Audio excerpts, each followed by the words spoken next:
नमस्ते, this is Akanksha Tripathi study में आप सभी का स्वागत है। तो चलिए डिस्कस करते हैं पेडागोजी ऑफ फिजिकल साइंस के इम्पॉर्टेंट क्वेश्चंस जो कि आपके एग्ज़ाम के पॉइंट ऑफ व्यू से काफ़ी इम्पॉर्टेंट है। तो पहला क्वेश्चन है आपके सामने कि किसके द्वारा शिक्षा संबंधित लगभग सभी लाभ प्राप्त होते हैं। ऑप्शन ए है शैक्षिक भ्रमण, ऑप्शन बी है अनुदेशन, ऑप्शन सी है विज्ञान क्लब, ऑप्शन डी है इनमें से कोई नहीं। तो फ्रेंड्स इसका राइट आंसर जाएगा ऑप्शन नंबर सी, विज्ञान क्लब। साइंस क्लब जो है ये इसके अंतर्गत आपको प्रत्येक लाभ देखने को मिलेगा। इसमें बालक का बहुत ही हर प्रकार से उसका विकास होता है। अब यहाँ पे साइंस क्लब क्या है, तो विज्ञान क्लब में जो है बच्चे को उसकी रुचि के अनुसार अधिगम प्राप्त होता है। वो अपने अकॉर्डिंग यानी कि स्वतंत्र रूप से अध्ययन करता है। तो ये है विज्ञान क्लब। ठीक है, चलिए नेक्स्ट क्वेश्चन देखते हैं। क्वेश्चन नंबर सेकंड क्या है कि विज्ञान क्लब द्वारा आयोजित पाठ्य सहगामी क्रियाकलाप कौन सा है। ठीक है, अब विज्ञान क्लब द्वारा क्या क्या जो है पाठ्य सहगामी क्रियाएं जो है होती हैं, आयोजित कराई जाती हैं। तो ऑप्शन नंबर ए है भ्रमण, ऑप्शन नंबर बी है संग्रहालय, ऑप्शन नंबर सी है मेले तथा प्रदर्शनी, ऑप्शन नंबर डी है उपयुक्त सभी। तो देखिए जो आपने देखा होगा विज्ञान मेला भी इसके पिछले क्वेश्चंस में आपके सामने आया था विज्ञान मेला करके। ठीक है, तो मेला हो गया, प्रदर्शनी, भ्रमण, ये सब विज्ञान क्लब के अंतर्गत आता है, उसी के द्वारा आयोजित किया जाता है। और संग्रहालय वगैरह भी। तो इसका राइट आंसर जाएगा ऑप्शन नंबर डी, उपयुक्त सभी। ठीक है, चलिए नेक्स्ट क्वेश्चन देखते हैं। अगला क्वेश्चन है कि विज्ञान मेलों का आयोजन करने की पूर्ण जिम्मेदारी किसकी होती है। अब बताइए, ये तो काफ़ी सिंपल है।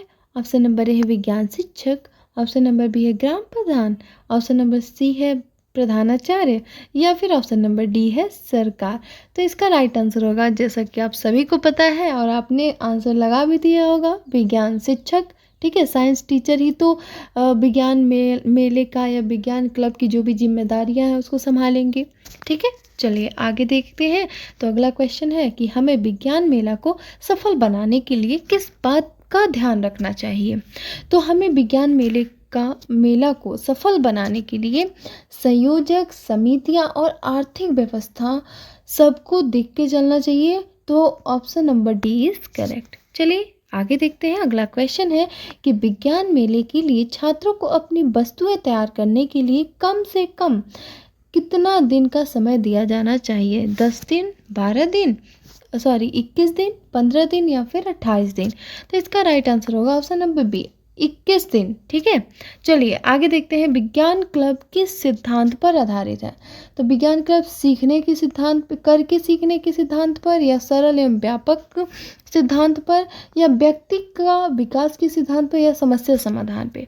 तो इसका राइट आंसर हो जाएगा, यहाँ पे क्या दिया गया है, हाँ, व्यक्ति के विकास के सिद्धांत पे। ठीक है, जो विज्ञान क्लब का जो है किस पे आधारित है ये पूछा जा रहा है, किस सिद्धांत पे, तो व्यक्ति के विकास के सिद्धांत पे आधारित है।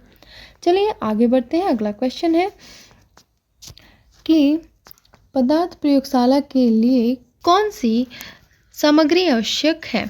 ऑप्शन नंबर ए है black board, option number B है अलमारियाँ, ऑप्शन नंबर सी है मेजें। तो जाहिर सी बात है तीनों जो है आवश्यक सामग्री है। Option number D is correct. Next question देखिएगा। अगला क्वेश्चन है कि पदार्थ शिक्षण में प्रायोगिक कार्य का महत्व है, तर्क शक्ति का विकास होता है, बालक करके सीखो सिद्धांत पर कार्य करता है। ऑप्शन नंबर सी है बालक में सामाजिकता आती है। तो ऑप्शन जाएगा डी के साथ, डी इज करेक्ट। चलिए आगे बढ़ते हैं और अगला क्वेश्चन है आभासी कक्षा कक्ष है। तो आभासी कक्षा कक्ष ऑप्शन नंबर, पहले तो ये समझ लीजिए कि यहाँ पे आभासी कक्षा कक्ष की बात क्यों कही जा रही है। मतलब कि जो जैसे कि कंप्यूटर वगैरह हो गया, मतलब डिजिटल चीज़ें। ठीक है, ऑनलाइन मतलब ऑनलाइन चैटिंग या फिर इंटरनेट, ये सब हो गया आपका आभासी कक्षा कक्ष। समझ में आया। तो इसमें पूछा जा रहा है कि कौन सा है, तो क्या वर्कशॉप है, या फिर ई लर्निंग है, या फिर कॉन्फ्रेंसिंग है, या फिर ऑनलाइन पोर्टल है। तो इसका राइट आंसर हो जाएगा option number C, online portal. ठीक है, चलिए आगे बढ़ते हैं। स्मार्ट क्लास की संरचना में शामिल है, तो स्मार्ट क्लास की संरचना में क्या शामिल है? टेलीविज़न या डिजिटल प्रोजेक्टर या फिर लैपटॉप कंप्यूटर या फिर स्मार्ट बोर्ड। तो जाहिर सी बात है, जो स्मार्ट क्लास है उसमें जो है टेलीविज़न शामिल है।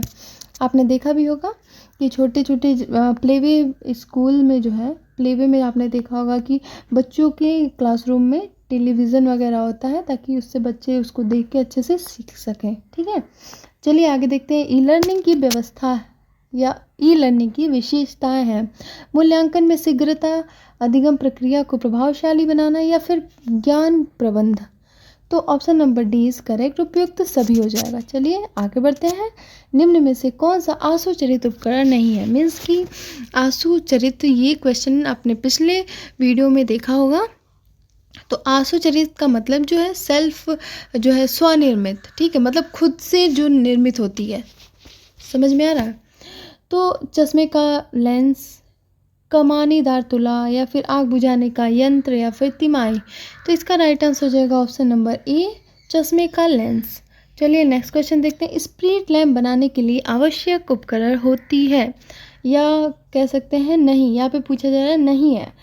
तो शुद्ध धागा, तो शुद्ध धागा तो कंपलसरी है, वो तो होता है। रेती कील भी ज़रूरी है, दवाज भी ज़रूरी है, लेकिन जो स्टील की जाल है वो आवश्यक उपकरण नहीं है। ठीक है, तो ऑप्शन बी इज़ करेक्ट।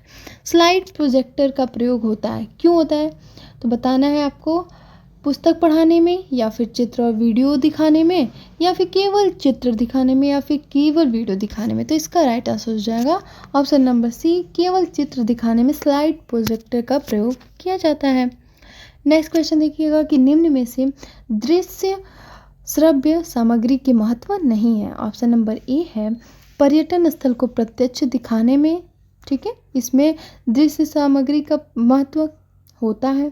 ठीक है, किताबों के चित्रों को दिखाने में, तो यहाँ पे दृश्य श्रव्य अगर हम दिखा रहे हैं, ठीक है, नॉर्मल सा अगर किताबों के चित्र आप दिखाएं, तो दृश्य श्रव्य सामग्री का यहाँ पे महत्व नहीं है। ऑप्शन नंबर जो है बी इज करेक्ट। ठीक है, चलिए आगे बढ़ते हैं।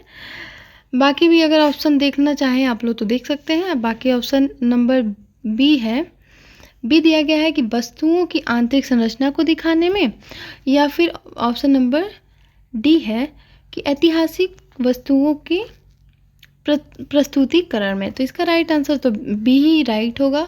चलिए आगे देखिएगा कि पदार्थ विज्ञान शिक्षण में उपयोगी विभिन्न प्रकार के दृश्य श्रव्य सामग्री की सूची कौन सी है? तो विभिन्न प्रकार के दृश्य श्रव्य सामग्री की सूची आपको बतानी है। तो इंद्रियों के आधार पर, प्रक्षेपण के आधार पर, प्रौद्योगिकी के आधार पर, उपयुक्त सभी। इसका राइट आंसर जाएगा ऑप्शन नंबर डी, उपयुक्त सभी। ठीक है, चलिए नेक्स्ट देखिएगा।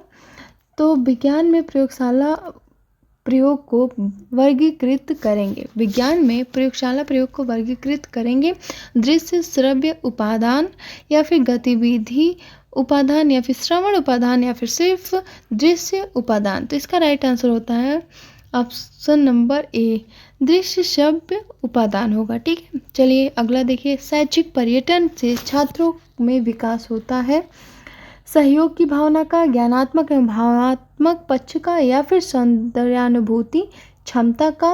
Option number D is correct, उपयुक्त सभी। ठीक है, तो शैक्षिक पर्यटन में छात्रों के सहयोग की भी भावना का विकास होता है, ज्ञानात्मक और भावात्मक पक्ष का भी विकास होता है, और साथ ही साथ सौंदर्यानुभूति भी, उनकी जो सौंदर्यानुभूति की क्षमता होती है वो विकसित होती है। ठीक है, चलिए आगे देखते हैं। क्वेश्चन नंबर नेक्स्ट है कि पदार्थ विज्ञान शिक्षण में कौन सा कंप्यूटर प्रणाली की उपयोगिता नहीं है, पूछी जा रही है यहाँ पे। नहीं को सर्कल कर लीजिए, फिर आपको क्वेश्चन ऑप्शन रीड करना। ठीक है, पहला है कि शोध कार्यों के संकलन एवं विश्लेषण सहायक होती है, या फिर छात्रों के उत्तर की पुष्टि कुछ देर में होती है।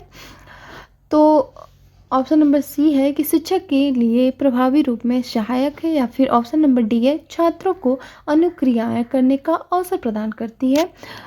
तो इसका राइट आंसर हो जाएगा ऑप्शन नंबर बी, छात्रों की उत्तर की पुष्टि कुछ देर में होती है। ये कंप्यूटर प्रणाली की उपयोगिता नहीं है। ठीक है, चलिए आगे बढ़ते हैं। और नेक्स्ट क्वेश्चन है कि कंप्यूटर में शब्द की लंबाई को किससे मापा जाता है? तो जाहिर सी बात है बाइट में मापा जाता है। ठीक है, चलिए आगे देखते हैं। अगला क्वेश्चन है कि अक्षरों का चिन्हों को बाहर के रूप में संग्रहित करने वाली विधि है alpha system, coding system, byte system या फिर नंबर सिस्टम। तो चिन्हों के जो अक्षर हैं उनको चिन्हों के रूप में संग्रहित करने वाली विधि को कोडिंग सिस्टम कहते हैं। ठीक है, चलिए आगे देखिएगा। जिन प्रोजेक्टरों में अपारदर्शी चित्रों तथा पुस्तकों के पृष्ठों को दिखाया जाता है उसको कहते हैं एपिडायस्कोप। ठीक है, अभी आपकी स्क्रीन पे जो दिख रहा है वो है एपिडायस्कोप। ठीक है, समझ में आया? इस स्कोप के द्वारा, ये जो उपकरण है इसके द्वारा जो है किसी भी वस्तु के अपारदर्शी और पारदर्शी दोनों चित्रों को अच्छे से दिखाया जा सकता है किसी बड़े पर्दे पे। ठीक है, चलिए आगे बढ़ते हैं। नेक्स्ट क्वेश्चन देखते हैं कि निम्न में से कौन सा चार्ट का प्रकार नहीं है?